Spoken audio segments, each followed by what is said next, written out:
Hello to all. आज हम pheromones के बारे में देखेंगे। तो एक वैज्ञानिक है हेडिगर, उन्होंने 1944 में सबसे पहले एक ऐसे सब्सटेंस के बारे में देखा जो एनिमल्स के अंदर कम्युनिकेशन के लिए हेल्प करता है। तो उसे हमने फ्रेगरेंस के फॉर्म में देखा। तो सबसे पहले संप्रेषण में यानी कम्युनिकेशन में गंध के महत्व का उल्लेख किया, यानी कि स्मेल या सेंट के तरह एक सब्सटेंस होता है जो कि एनिमल से सीक्रेट होता है, जिसको उन्होंने क्या नाम दिया, फिरोमोन्स नाम दिया। तो एनिमल्स के अंदर रासायनिक संदेशों को यानी केमिकल मैसेजेस को रिसीव करने के लिए या उनके आदान प्रदान के लिए एक बहुत ही अद्वितीय विधि है जो कि फेरोमोन्स कही जाती है। तो जो सजातीय होते हैं यानी अपनी ही जाति के जो एनिमल्स होते हैं उनके अंदर तो वो फेरोमोन्स कहे जाते हैं, लेकिन अगर वी जाति है या दूसरी स्पेशीज के साथ वो कम्युनिकेट कर रहे हैं तो वो कैरोमोन्स कहे जाते हैं। यानी ये क्या है, कम्युनिकेशन का एक मीडियम है जिसके द्वारा एनिमल्स अपनी जाति के स्पेशीज के साथ कम्युनिकेट करते हैं और अदर जाति के एनिमल्स के साथ वो कम्युनिकेट कर सकते हैं। तो यहाँ कुछ फेरोमोन्स और उन एनिमल्स के नाम लिखे हैं यहाँ पर। और एक बात, यदि केवल सेंटर यानी जो मैसेज भेज रहा है, फेरोमोन सिक्रेट कर रहा है, उसी को अगर लाभ हो तो उन्हें कहेंगे एलोमोन्स। सबसे पहले है बॉम्बिक्स मोराई, जो कि एक सिल्कवर्म है। सिल्कवर्म वो बॉम्बिकॉल नाम का फेरोमोन सिक्रेट करेगा। नेक्स्ट है जिप्लूर, जो कि जिप्सी मोथ से सिक्रेट होता है। सिवेटॉन भी एक फेरोमोन का नाम है जो कि सिवट से सिक्रेट होता है। फिर मस्कॉन जो कि कस्तूरी मृग से सिक्रेट होता है। फिर बाघ से जो सिक्रेट होता है उसका नाम है टाइगर एमाइन फेरोमोन। एंड्रोकोनिया जो फेरोमोन है वो लेपिडोप्टेरा के जो मेल होते हैं वो सिक्रेट करते हैं। फिर जो एक ऑस्ट्रेलियन हॉपिंग माउस है उसके अंदर उसके चिक के नीचे एक ग्लैंड प्रेजेंट होती है जिससे फेरोमोन सिक्रेट होता है। या फेरोमोन का नाम नहीं लेकिन सिचुएशन है, जो कि एग्जाम में इस तरह के क्वेश्चन बनते हैं और अभी भी आरपीएससी फर्स्ट ग्रेड में आ चुका है क्वेश्चन कस्तूरी मृग का। नेक्स्ट, ऊंट के अंदर गर्दन के नीचे ग्लैंड पाई जाती है जो कि फेरोमोन सिक्रेट करती है। नेक्स्ट, मधुमक्खी के अंदर या हनीबी के अंदर नेजोन ऑफ ग्रंथियां पाई जाती हैं जो कि उनके 6 to 7 जो एब्डोमिनल खंड हो या फ्रेगमेंट होते हैं उनके बीच में पाई जाती हैं।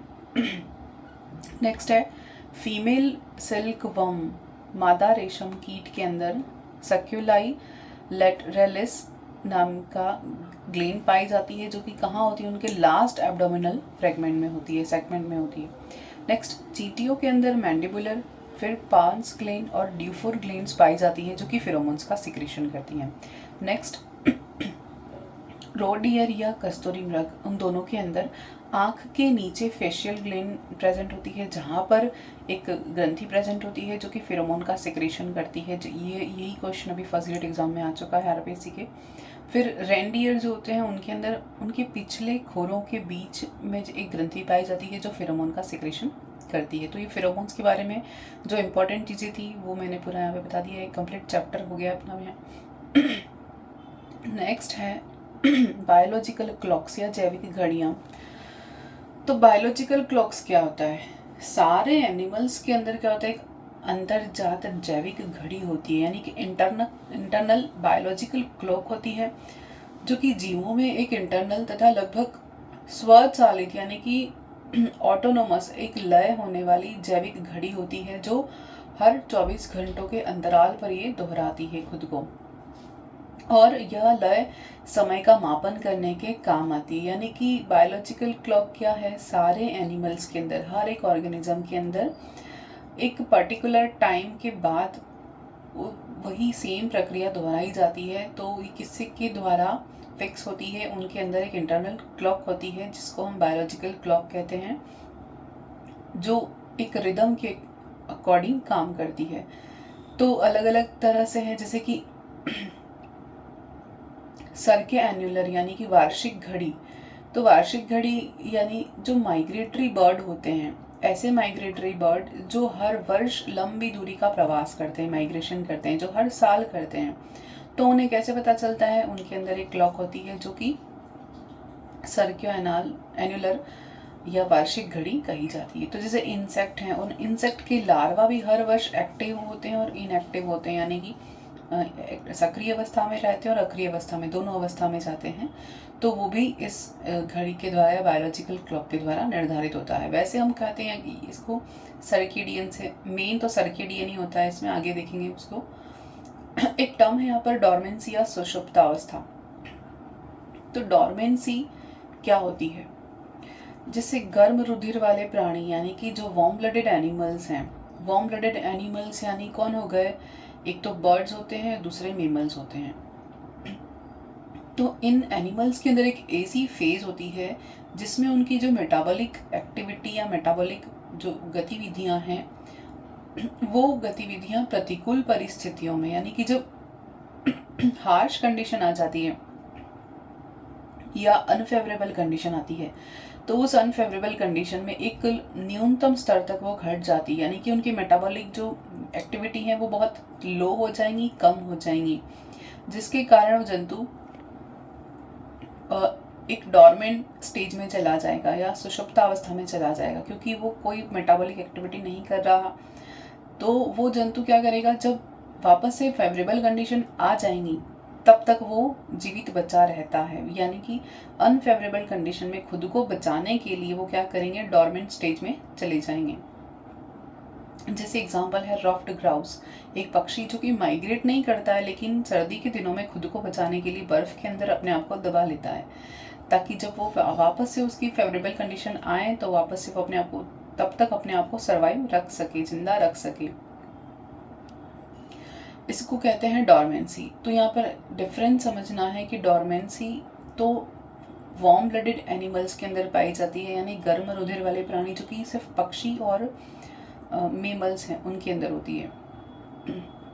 क्योंकि जब हम हिबरनेशन, एस्टिवेशन पढ़ते हैं तो सब सारी टर्म्स हमें एक जैसी लगती हैं, तो डिफरेंस समझना है कि डॉर्मेंसी, और आगे भी पढ़ेंगे जो टॉर्पर, संज्ञानहीनता, ये भी सिर्फ वार्म ब्लडेड एनिमल्स में पाई जाती है। नेक्स्ट है टॉर्पर या संज्ञानहीनता। तो जैसे डॉर्मेंसी होती है सुषुप्तावस्था के समान ही यह असक्रियता की एक लंबी अवधि है, यानी कि इनएक्टिव स्टेज की एक लॉन्ग स्टेज है, जिसमें क्या है, उष्ण रक्तधारी प्राणी यानी कि वार्म ब्लडेड एनिमल्स, यानी कि जो मेमल्स और बर्ड जो होते हैं, वो क्या करेंगे, विपरीत परिस्थितियों से बचने के लिए, यानी कि अपनी अनफेवरेबल कंडीशन से बचने के लिए क्या करेंगे, अपनी एनर्जी को कंजर्व रखने के लिए कुछ टाइम के लिए इनएक्टिव स्टेट में चले जाते हैं। तो वो इनएक्टिव स्टेट क्या कही जाएगी, संज्ञानहीनता कही जाएगी। यानी ये सभी व्यवहार कैसे होते हैं, प्रिडिक्टेबल होते हैं, यानी कि उन्हें पहले से पता चल जाता है कि मौसम बदलने वाला है या सीज़न बदलने वाला है, तो वो क्या करेंगे, अपने आप को पहले से इनएक्टिव स्टेट में ले जाएंगे। यानी कि ऐसी अवस्था जहाँ पर क्या होगा, a state of mental and motor inactivity with partial और टोटल इंस्टेबिलिटी, यानी कि कुछ या लंबे समय के लिए या कुछ या कंप्लीटली इंस्टेबल हो जाएंगे, कैसे, मेंटली भी और मोटर एक्टिविटी, यानी कि उनकी जितनी भी गतिविधियां हैं वो सारी की सारी लंबे समय के लिए क्या हो जाएंगी, थोड़ी रुक जाएंगी। तो इसी को या इनएक्टिव स्टेट कही। तो ये है तो डॉर्मेंसी के समान ही, लेकिन यहाँ पर लॉन्ग टाइम के लिए वो क्या करेंगे, अपने आप को इनएक्टिव स्टेट में ले जाएंगे। तो इसी को क्या बोला है, संज्ञानहीनता या टॉर्पर। तो संज्ञानहीनता यानी कि यहाँ पर मेंटल स्टेट भी इन्वॉल्व है, इसीलिए इसको संज्ञानहीनता कहा है।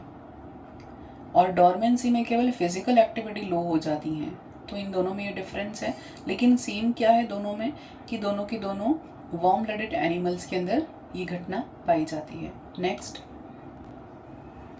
नेक्स्ट है शीत निष्क्रियता और ग्रीष्म निष्क्रियता, यानी कि हिबरनेशन और एस्टिवेशन, आप जैसे भी प्रोनाउंस करते हो। तो हाइबरनेशन या हिबरनेशन या शीत निष्क्रियता क्या है, कि सर्दी के दिनों में एनिमल्स बचने के लिए क्या करेंगे, सर्दी से बचने के लिए इनएक्टिव स्टेट में चले जाते हैं, तो 6-6 महीने साल भर तक वो गायब हो जाते हैं। वैसे ही गर्मी के दिनों में भी बचने के लिए वो क्या करेंगे, इनएक्टिव स्टेट में चले जाएंगे। तो ये जो होता है वो किस में होता है, ये कोल्ड ब्लडेड एनिमल्स में होता है, यानी कि जितने भी शीत रुधिर वाले प्राणी होते हैं, जैसे कि एम्फेबियंस है, रेप्टाइल्स हैं, फिशेस हैं, तो उनमें क्या पाया जाता है, ये हिबरनेशन और एस्टिवेशन की प्रोसेस या घटना पाई जाती है। नेक्स्ट, सर्केटाइडल क्लॉक, यानी कि सर्केटाइडल क्लॉक को क्या बोला है, ज्वारीय घड़ियाँ। यानी ये किस में देखी जाएगी, ये समुद्री जीवों में या पानी में रहने वाले जीवों में देखी जाएगी। तो जैसे हाई टाइड्स के समय, लो टाइड्स के समय जो होता है, उन दो हाई टाइड और लो टाइड से जो मेल खाती हुई घटनाएं होती हैं, यानी कि उनके साथ जो अपने आप को शो करती हैं, सिंक्रोनाइजेशन, यानी कि उनसे सिमिलर शो करती हैं, यानी कि हाई टाइड और लो टाइड से जो मेल दर्शाने वाली जैविक घड़ियाँ होती हैं, उनको क्या बोला है, ज्वारीय जैविक घड़ियाँ। जैसे कि कुछ पॉलीकिट के एनिमल्स होते हैं, प्लेनेरियंस होते हैं, जितने भी अधिकतर समुद्री जीव हैं वो क्या करेंगे, सर्केटाइडल क्लॉक को दर्शाएंगे। नेक्स्ट है सर्के लुनार। सर्के लुनार को हम कह सकते हैं जो चांद्र घड़ियाँ भी कह सकते हैं, चांद्र जैव घड़ियाँ, क्यों, जो किससे या किसके साथ कनेक्टेड होती हैं, चंद्रमा की कलाओं से तुल्यकालिता दर्शाती है। मतलब कि चंद्रमा की कला बढ़ते और चंद्रमा की कला घटने के साथ वो अपना मोमेंट शो करती हैं। तो ऐसे एनिमल्स में किस तरह की जैविक घड़ियाँ होती हैं, सर्के लुनार जैविक घड़ियाँ प्रेजेंट होती हैं। फिर है सेमी लुनार। सेमी लुनार में क्या होता है, पाक्षिक जैव घड़ियाँ भी कहते हैं, यानी 15 डेज के साथ या 14 डेज के साथ ये सर्कुलेट होती हैं। तो ऐसे जैव लय या ऐसे बायो रिदम्स जो कि बृहद ज्वार यानी स्प्रिंग टाइड और लघु ज्वार यानी नेप टाइड से मेल खाता हो, यानी कि ये भी टाइड से ही कनेक्टेड है, लेकिन हाई टाइड लो टाइड नहीं है, ये स्प्रिंग और नेप टाइड से जो मेल करता हो, यानी उनके साथ अपने आप की गतिविधि को शो करता हो 15-15 दिन के अंतराल में, सेम तरह का पैटर्न शो करता हो, तो उसे कहेंगे पाक्षिक जैव घड़ियाँ। तो इसकी एग्जाम्पल है, एक तो पेरीविंकल लिटोरिना रुडिस, जो कि क्या करेगा, अपनी गमन की गतिविधि में स्पष्ट रूप से 14.5 दिन की आवर्तिता दर्शाता है, यानी कि हर 14 से 14.5 दिन यानी 14.5 दिन के अंतराल में वो रिपीटेशन करता है पर्टिकुलर एक्टिविटी की। फिर है एप्लासिया, एक मॉलस्क है जो कि हर 15 दिन के अंतराल में अंडे देने का व्यवहार प्रदर्शित करता है। तो ये क्या है, 15 डेज के अंदर वो रिपीट करता है। तो ये सारे के सारे क्या हैं, एक पर्टिकुलर फेज के अंदर, पर्टिकुलर टाइम पीरियड के बाद वो अपना सेम पैटर्न शो करते हैं, सेम तरह का बिहेवियर शो करते हैं। तो इसीलिए उसको अलग अलग कैटेगरी में हमने डिवाइड कर दिया था। नेक्स्ट है दिवारात्रि जैव घड़ियाँ या दैनिक जैव घड़ियाँ। इसको सर्केडियन क्लॉक भी कहते हैं। मतलब सबसे ज़्यादा देखी जाने वाली यही होती है, जैसे कि हर 24 घंटे के आधार पर चलती हैं। जैसे कि नॉर्मली हम देखते हैं जो हमारा एक्टिव स्टेट होता है और नींद आने का जो समय है वो अल्टरनेट चलता है, जैसे कि प्रकाश और अंधकार से संबंधित है, यानी कि अंधेरा होने पर या रात होने पर हमें नींद आती है और सुबह होते हैं हम जग जाते हैं। तो जो एनिमल्स होते हैं सूर्योदय और सूर्यास्त के समय अधिक एक्टिव रहते हैं, तो ऐसे जंतु को क्या कहेंगे, संध्याचर प्राणी कहेंगे। और ऐसे जंतु जो रात्रि में एक्टिव रहते हैं उन्हें हम क्या कहेंगे, निशाचर कहेंगे, नॉक्टर्नल एनिमल्स कहेंगे। तो ये है सर्केडियन क्लॉक। यहाँ पर ये जैविक घड़ी ख़त्म हो रहा है। अब नेक्स्ट चल रहा है ओरिएंटेशन। तो ये सब कुछ एक से इंटर रिलेटेड ही है और ये इननेट का टाइप ही चल रहा है। मैंने पहले सबसे पहले बताया था इननेट के टाइप्स में आएगा ये। तो ओरिएंटेशन जो क्या है, ये बर्ड्स में पाया जाता है, जो माइग्रेटरी बर्ड होते हैं। ओरिएंटेशन तो सब में होता है, अभिविन्यास तो हर एक एनिमल का गुण है, प्रॉपर्टी है। तो ये ओरिएंटेशन के अलग अलग टाइप्स हैं। एक बार मैं यहाँ पर इंट्रोडक्शन बता रही हूँ कि अभिविन्यास या ओरिएंटेशन यानी क्या होता है।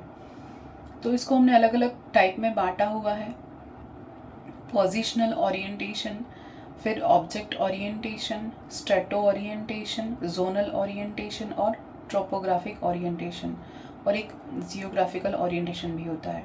तो सबसे पहले पोजिशनल ओरिएंटेशन क्या होता है, जो हमें अपराइट पोस्चर में खड़े रखने के लिए हेल्प करता है, यानी ग्रेविटी या सोर्स को स्टिमुलाई मानकर हम अपने आप को क्या करते हैं, सीधी अवस्था में खड़े रखने के लिए अपने आप को जो ओरिएंटेशन हमारा होता है अभिविन्यास की, हम सीधे रहें, व्यवस्थित रहें, तो उसे हम कहेंगे पोजिशनल ओरिएंटेशन। इसमें वर्टिब्रेट्स में कौन हेल्प करता है? लेबिरिंथ। और इनवर्टिब्रेट्स में कौन हेल्प करता है? स्टेटोसिस्ट। ये आपने पढ़ा भी होगा। फिर ऑब्जेक्ट ओरिएंटेशन में ऑब्जेक्ट की ओर मूव करना, ये ओरिएंटेशन क्या कहा जाता है? ऑब्जेक्ट ओरिएंटेशन कहा जाता है। यानी कि जो हमारा स्टिमुलाई उसकी ओर मूव करना ऑब्जेक्ट ओरिएंटेशन कहा जाता है। फिर है स्ट्रेटो, ये एक्वेटिक एनिमल्स में पाया जाता है।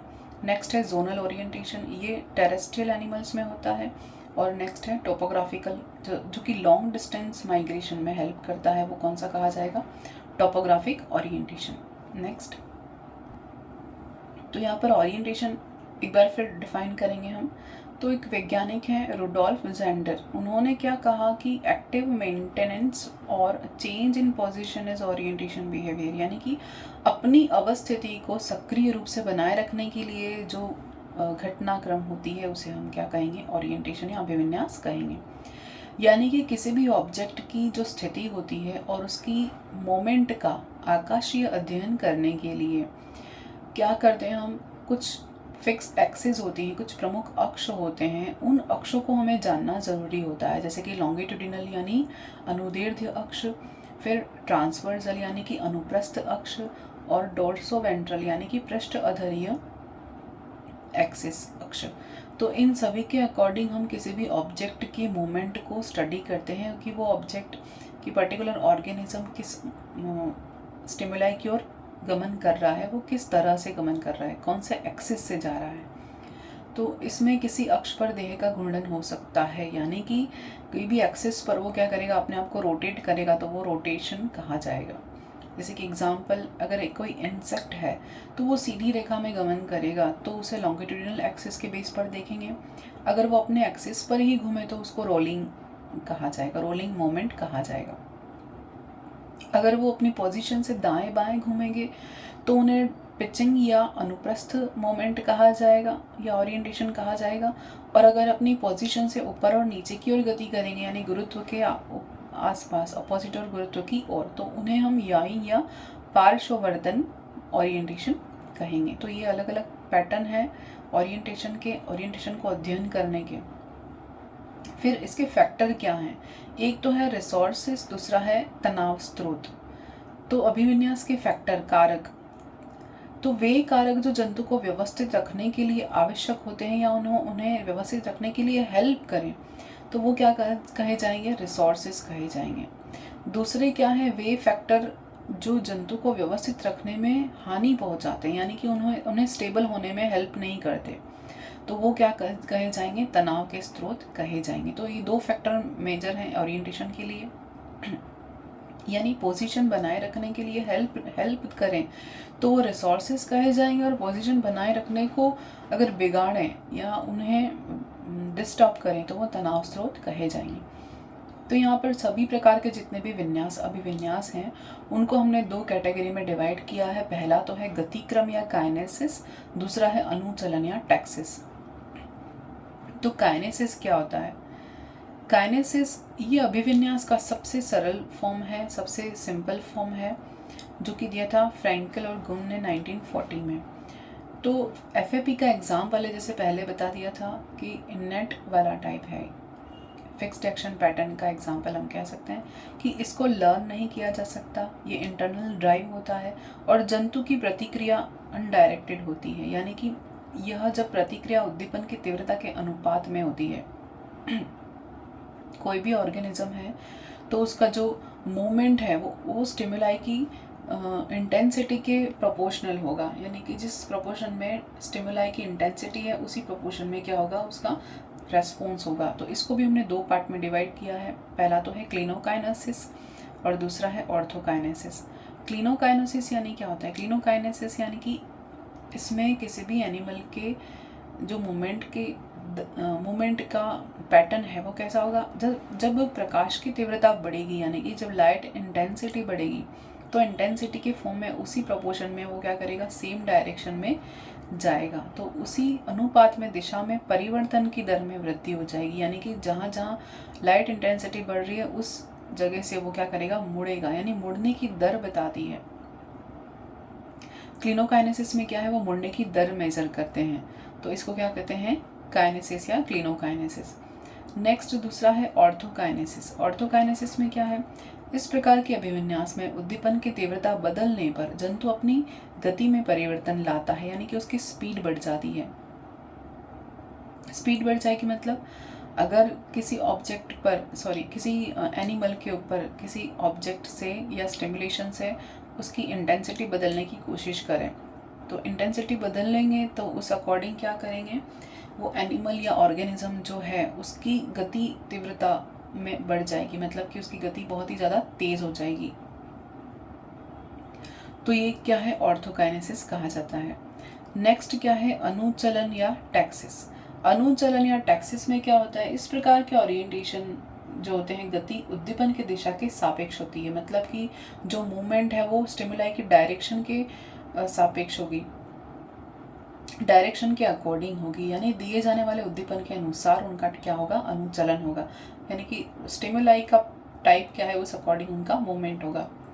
तो ये कितने प्रकार के होते हैं, ये 5 प्रकार के होते हैं, ये 5 प्रकार के होते हैं।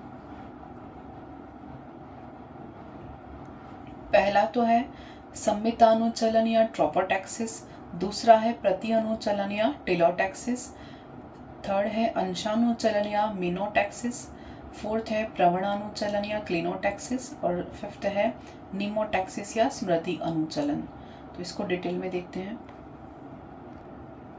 सबसे पहले हम देखेंगे ट्रोपोटैक्सिस। ट्रोपोटैक्सिस क्या होता है, किसी भी ऑर्गेनिज्म को यदि एक साथ 2 उद्दीपन दिए जाएं तो जो उसके पर रिसेप्टर प्रेजेंट है, जो ग्राही अंग प्रेजेंट है, वो ग्राही अंग क्या करेंगे, उस उद्दीपन को रिसीव करेंगे और अनुचलन जो होगा उनका वो उद्दीपन के सोर्स की ओर निर्दिष्ट होगा। यानी कि किसी भी ऑर्गेनिज्म के अंदर कोई स्टिमुलाई दिया जाए तो उसके अंदर ग्राही या रिसेप्टर अंग तो ज़्यादा प्रेजेंट होंगे, तो वो 2 में से क्या करेगा, कंपेयर करेगा, और दोनों स्टिमुलाई में से जो ऐसा स्टिमुलाई जो कि, जैसे हम प्लेनेरिया का एग्जांपल देखते हैं यहाँ पर, तो प्लेनेरिया क्या है, रियोटैक्सिस दर्शाता है, यानी कि धारा के विपरीत चलता है, लेकिन उस पानी की धारा के साथ अगर हम क्या उसका कोई फूड वहाँ पर रिसोर्स के फॉर्म में प्रेजेंट करते हैं या स्टिमुलाई के फॉर्म में प्रेजेंट रखते हैं, तो वो क्या करेगा, अपने डायरेक्शन को बदलेगा, यानी कि उसका जो मोमेंट है वो अनुचलन है वो किसकी ओर हो जाएगा, धारा के साथ, यानी कि उस वाटर करंट के या स्टिमुलाई की ओर हो जाएगा। उसका नेचर क्या है, धारा के विपरीत जाना, लेकिन वो क्या करेगा, फूड सोर्स या स्टिमुलेशन के आते ही क्या करेगा, उसके लेटरल साइड पर दोनों रिसेप्टर प्रेजेंट हैं, तो दोनों रिसेप्टर को वो क्या करेगा, अपने स्टिमुलाई की ओर मूव करेगा और उसी दिशा में आगे बढ़ेगा। तो अगर दोनों में से कोई एक रिसेप्टर को भी हम डैमेज कर दें तो वो क्या करेगा, अपने स्टिमुलाई को एकदम से कैच नहीं कर पाएगा कि वो किस ओर से आ रहा है, तो वो क्या करेगा, राउंड राउंड घूमने लग जाएगा, उसका बैलेंस बिगड़ जाएगा और उसका जो टारगेट है वो उसे नहीं मिलेगा। तो ये एग्जांपल प्लेनेरिया से हम देख सकते हैं कि प्लेनेरिया का भोजन की ओर मुड़ जाना, यानी सिर के दोनों पार्श्व पर ग्राही अंग या रिसेप्टर प्रेजेंट होते हैं जो कि एक साथ स्टिमुलेट हो जाते हैं। तो गंध की दिशा में, यानी कि जहाँ से स्मेल आ रही है फूड की, उस दिशा में अपने आप को क्या करेगा, वो गतिमान करता है, क्योंकि दोनों जो उसके रिसीवर प्रेजेंट हैं, रिसेप्टर प्रेजेंट हैं, वो दोनों क्या करेंगे, एक साथ क्या करेंगे, स्टिमुलाई होंगे और अपने फूड की ओर वो अपने आप को मूव कर लेंगे। तो इसको कहा जाता है ट्रोपोटैक्सिस। इस तरह का अनुचलन क्या कहा जाएगा, ट्रोपोटैक्सिस कहा जाएगा। नेक्स्ट है टीलोटैक्सिस। टीलोटैक्सिस में क्या होता है, इसमें लक्ष्य दिष्ट अभिविन्यास होता है, यानी कि टारगेट ओरिएंटेड होता है, गोल डायरेक्टेड ओरिएंटेशन होता है। तो ऑर्गेनिज्म अपने स्टिमुलाई के सोर्स की ओर या अपने लक्ष्य की ओर दिष्ट होता है। इसका एक एग्जाम्पल है वैसे तो हर्मिट क्रैब का है, कि हर्मिट क्रैब जो है उसके उनको अगर दो तरह के लाइट सोर्स प्रोवाइड किए जाएं, एक तो है डीम लाइट और एक तीव्र लाइट, तो वो क्या करेगा, अपने आप को तेज़ लाइट की ओर मूव करेगा। यानी कि यहाँ पर बीच का कोई या कंपैरिजन वाला कोई भी यहाँ पर मामला नहीं होता। यहाँ पर सिर्फ क्या करेगा, अपने आप को फिक्स रखेगा, यानी गोल टारगेटेड रहता है, यानी कि उसको किस दिशा में जाना है, किस स्टिमुलाई की ओर जाना है वो फिक्स होता है। एक ही स्टिमुलाई को वो क्या करते हैं, टारगेट करते हैं। जैसे कि एग्जांपल देखें कि जैसे दौड़ प्रतियोगिता होती है, तो हम जो रनर है या जो प्रतियोगी है उसे हम देखते हैं दौड़ते हुए।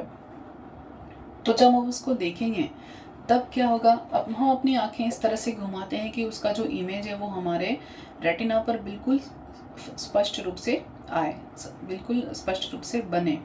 तो यानी कि अगर हम मूव भी कर रहे हैं तो क्या होगा, हमारा टारगेट क्या है, हम उसको ऑब्जर्व कर रहे हैं, हम उसे देख रहे हैं, तो वो हमारा जो टारगेट है वो फिक्स रहेगा, हमारा स्टिमुलेशन है उसी की ओर हमारा ध्यान रहेगा, और दूसरे कोई रिसेप्टर है तो हम उसकी ओर नहीं जाएंगे। यानी कि यहाँ पर किस तरह का अभिविन्यास है, लक्ष्य दिष्ट अभिविन्यास होता है। यानी कि हमारा सोर्स क्या है, स्टिमुलाई क्या है, उसी की ओर हम अपने आप को मूव करेंगे।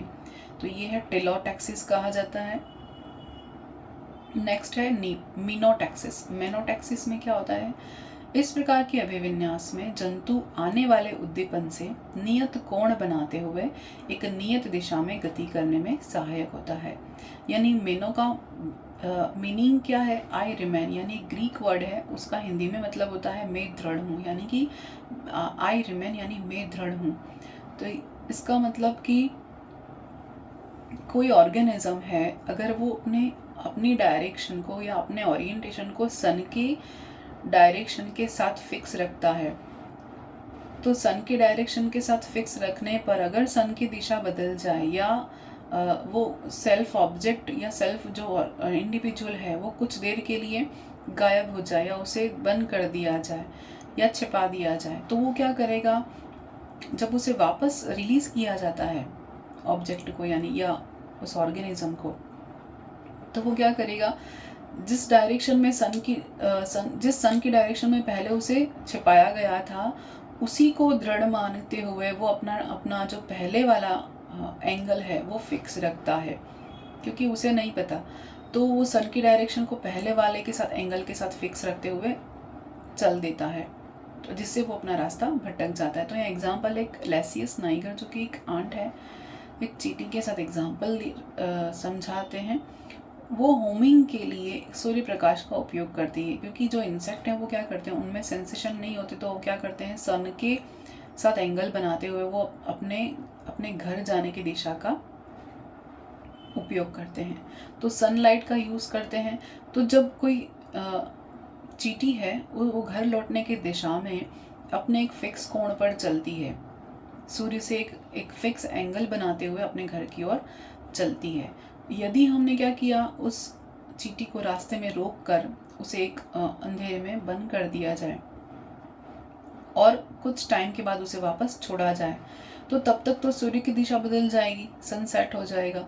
तो वो क्या करेगी, जिस फेज पर जिस टाइम पर उसे हमने छिपाया था, बंद किया था, तो वही एंगल पर चलते हुए वापस से अपने घर की ओर चलेगी, तो वो घर का रास्ता भटक जाएगी, यानी कि उसका एंगल चेंज हो गया।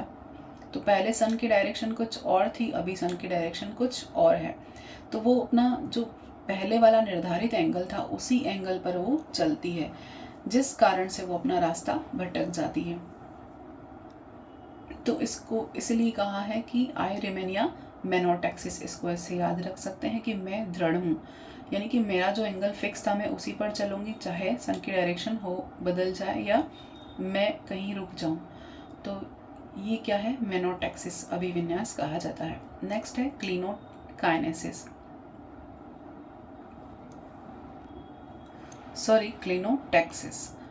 क्लिनोटैक्सिस में क्या होता है, जब अभिविन्यास के लिए उद्दीपन की तीव्रता की क्रमिक तुलना की जाती है, यानी कि कोई ओरिएंटेशन के लिए किसी स्टिमुलाई की जो इंटेंसिटी है उसकी सीक्वेंशियल कंपैरिजन करेंगे, और उन दोनों जो रिसेप्टर हैं जिनसे हम कंपेयर कर रहे हैं जिससे हम तुलना कर रहे हैं उससे हम डायरेक्शन को कंफर्म करेंगे, जानेंगे और उस डायरेक्शन की ओर ही हम मुड़ेंगे जहाँ पर इंटेंसिटी ज़्यादा है। तो यानी एक एग्जांपल है कि मैगोट का जो ब्लोफ्लाई लार्वा होता है वो तो क्या करते हैं, उनका नेचर है वो लाइट से दूर भागेंगे।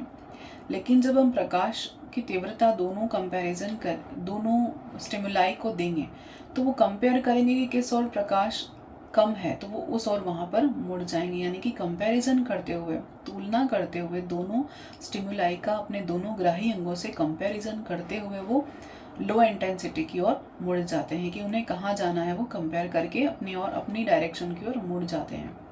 तो इसे कहेंगे क्लिनोटैक्सिस। नेक्स्ट है नीमोटैक्सिस। ये इम्पॉर्टेंट है। नीमोटैक्सिस किसने दिया था? कोहन ने 1919 में दिया था। इसमें स्मृति आधारित व्यवहार शामिल होते हैं, यानी कि मेमोरी बेस्ड बिहेवियर शामिल होते हैं। तो नियोमिस फॉइंडेंस ये एक तरह का मॉल है। इस पर एक एक्सपेरिमेंट किया और स्टडी किया कि एनिमल क्या करता है, अपने लिए एक लैंडमार्क सेट करता है, उस लैंडमार्क के अकॉर्डिंग ही वो चलता है। तो यहाँ पर मेमोरी का यूज़ करते हुए जब वो एक ही रास्ते पर चलती है और एक रास्ते पर चलते हुए यदि इसके रास्ते में परिवर्तन कर दिया जाए, चेंज कर दिया जाए, तो जहाँ जहाँ पर उसके रास्ते बदल दिए गए वहाँ पर वो रुक जाती है और रुक कर अपने पाथ को चेक करेगी और जब उसको लगेगा कि जाना पहचाना रास्ता है तो फिर वो उसी रास्ते पर आगे बढ़ जाती है। यानी कि उसने पहली बार तो उसे उस रास्ते पर चला के देखा था, एक बार चला के देखा और दूसरी बार वापस से उस रास्ते पर भेजा गया और हमने क्या किया, सेकेंड टाइम में उसके रास्ते बदल दिए। तो रास्ते बदले जाने पर उसने क्या किया, अपनी मेमोरी को यूज़ किया और जो जाना पहचाना रास्ता था उसी पर वो वापस चली थी। यानी उसने क्या किया, लैंडमार्क का यूज़ किया। तो यहाँ पर नीमोटैक्सिस एक है, मीनोटैक्सिस और ये क्या है, नीमोटैक्सिस। तो नीमोटैक्सिस क्या है, मेमोरी बेस्ड लर्निंग या ओरिएंटेशन है, सॉरी मेमोरी बेस्ड ओरिएंटेशन को हम क्या कहेंगे, नीमोटैक्सिस कहेंगे। ये इम्पोर्टेंट है। नेक्स्ट ओरिएंटेशन में हम देखते हैं कि अभिविन्यास क्रियाविधियों को उनके कार्य के आधार पर वर्गीकृत किया जा सकता है। ये शॉन ने दिया था 1965 में। तो उनके कार्य के आधार पर हमने क्लासिफाई किया है। पहला तो स्पेस या दिक् स्थान। तो यहाँ पर ये बहुत ही स्पेस में सबसे पहले हम देखते हैं किसी भी जीव की सामान्य अवस्थिति बनाए रखने में यहाँ उद्दीपन को लक्ष्य मानकर उसकी ओर गति नहीं होती। यानी कि किसी भी ऑर्गेनिज्म को अपनी अवस्थिति बनाए रखने के लिए, अपनी पोजीशन या अपना जो स्टेट है वो व्यवस्थित बनाए रखने के लिए दिक् स्थान या स्पेस का यूज़ होता है। और यहाँ स्टिमुलाई को टारगेट नहीं मानते हैं, यहाँ पर स्टिमुलाई की ओर मूव करना ये नहीं होता। यहाँ पर सिर्फ अपने आप को देखना है कि हमारी पोजीशन या हमारा अवस्थिति ठीक है कि नहीं, पर्टिकुलर इंडिविजुअल की। नेक्स्ट, इसका फर्स्ट टाइप है गुरुत्वाकर्षण के विरुद्ध शरीर की सामान्य स्थिति, यानी कि ग्रेविटेशन के अकॉर्डिंग अपने अभिविन्यास को सेट करना। दूसरा है जलीय जंतुओं में दिशा का नियंत्रण, यानी जो एक्वाटिक एनिमल्स होते हैं वो अपने पानी के अंदर अपने डायरेक्शन को कैसे कंट्रोल करेंगे, उन्हें अपनी पोजीशन सेट रखनी होती है, अपनी अवस्थिति बराबर से बनाए रखनी होती है। तो वो क्या होगा, जलीय जंतुओं में दिशा का नियंत्रण। ये स्पेस के अंदर आ जाएगा। स्पेस मतलब कि पूरा अपना जितना भी स्थान है उस स्थान के अंदर हम जाएं, यानी कि हमारा जो लोकेलिटी है, हम जहाँ रहते हैं वहाँ पर अपने आप को कैसे ओरिएंट करना है, अपने आप को कैसे व्यवस्थित बना के रखना है, ये देखा जाता है। नेक्स्ट है स्पर्श दृक् प्रबोध से शरीर का नियंत्रण, यानी कि टच के द्वारा या दृष्टि के संज्ञान के द्वारा हम अपने शरीर का बैलेंस कैसे बना के रखते हैं, कैसे कंट्रोल में रखते हैं। नेक्स्ट है प्रकाश से संबद्ध अभिविन्यास, यानी लाइट के प्रोपोर्शनल हम अपने आप को किस तरह से फिक्स रखते हैं, किस तरह से अपनी पोजीशन सही बना के रखते हैं। नेक्स्ट है भूचुंबकीय, यानी कंपास का यूज़ करके और सूर्य की डायरेक्शन को निर्धारित करके हम अपने आप को किस तरह से सेट रखते हैं।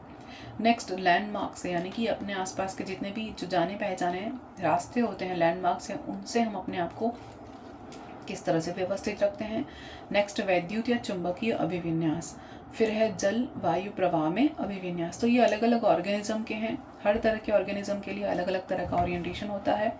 नेक्स्ट है अर्धवृत्ताकार नाल, यानी कि पहले जैसे बता दिया था कि वर्टिब्रेट्स में लेबिरिंथ होता है और इनवर्टिब्रेट्स में स्टेटोसिस्ट होते हैं।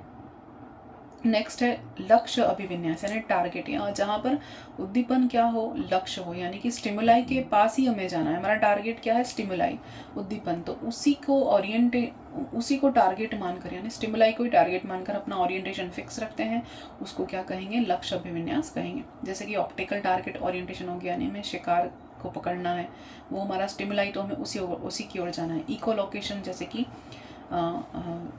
बेट में पाया जाता है चमगादड़ में, जो कि डॉपलर इफेक्ट, यानी कि उसका स्टिमुलाई जो है उसी के साथ उसको आगे बढ़ना है। नेक्स्ट है टैक्टाइल लोकेशन, और यानी स्पर्श से संबंधित है। और फोर्थ है केमिकल ओरिएंटेशन, यानी रसायन उद्दीपन के प्रति हमें मूव करना है। तो ये 4 प्रकार हैं लक्ष्य अभिविन्यास में। फिर एक और हम देखते हैं अभिविन्यास को स्थानिक प्रकृति के आधार पर हमने कितने पार्ट में बांटा है, 6 भागों में बांटा है। तो सबसे पहले है पोजिशनल, जो सबसे पहले मैंने इनके बारे में बता दिया है। पोजिशनल अभिविन्यास, ऑब्जेक्ट या लक्ष्य अभिविन्यास, स्ट्रेटो या स्तरित अभिविन्यास, जोनल या क्षेत्रीय अभिविन्यास, टोपोग्राफिकल अभिविन्यास और जियोग्राफिकल अभिविन्यास। इसके बाद एक और टर्म है लैंग्वेज ऑफ हनी बीज। तो ये भी ओरिएंटेशन ही है और ये एक तरह का बहुत ही इंटरेस्टिंग पैटर्न है, जो कि किसमें पाया जाता है, हनी बी के अंदर पाया जाता है, जो कि स्टडी किया था कार्ल वॉन फ्रेश ने। कार्ल वॉन फ्रेश ने मधुमक्खियों पर स्टडी किया, बहुत ही फेमस है ये, और मधुमक्खियों के द्वारा भोजन प्राप्त करने की विधि को खोज की थी। तो उन्होंने क्या दिखा, एक तो पहला सबसे पहले एक दिखा राउंड डांस या वेगल डांस हम कहते हैं, राउंड डांस, ये गोल घूमना। तो जब भोजन का सोर्स जो है वो मधुमक्खी के छत्ते के पास हो, यानी 75 मीटर से अंदर हो, तो ये कौन सा डांस दिखाएंगे, राउंड डांस दिखाएंगे, गोल नृत्य करेंगे। तो और एक और यहाँ पर सिचुएशन होती है जब सन की डायरेक्शन का हमें ज्ञान नहीं होता, तो वो राउंड डांस शो करेंगी। दूसरा है tail wagging dance. Tail wagging dance कब शो करेंगी, जब भोजन का सोर्स जो है 75 मीटर से दूर हो और सूर्य की दिशा भी ज्ञात हो, तब वो कौन सा डांस दिखाएंगे, टेल वैगिंग डांस दिखाएंगे। तो इसमें भी 2 टाइप्स हैं, जैसे कि जब सूर्य की डायरेक्शन में भोजन का सोर्स हो तब तो पेंडुलम डांस करके, यानी टेल वैगिंग डांस करके वो अपराइट डायरेक्शन में जाएंगी, अपवर्ड डायरेक्शन में जाएंगी। और जब सन की डायरेक्शन के विपरीत भोजन का सोर्स, यानी कि भोजन के सोर्स के ऑपोजिट सन हो, तब वो कौन सा डांस दिखाएंगी, टेल वैगिंग में पेंडुलम डांस करेंगी और डाउनवर्ड डायरेक्शन में जाएंगी।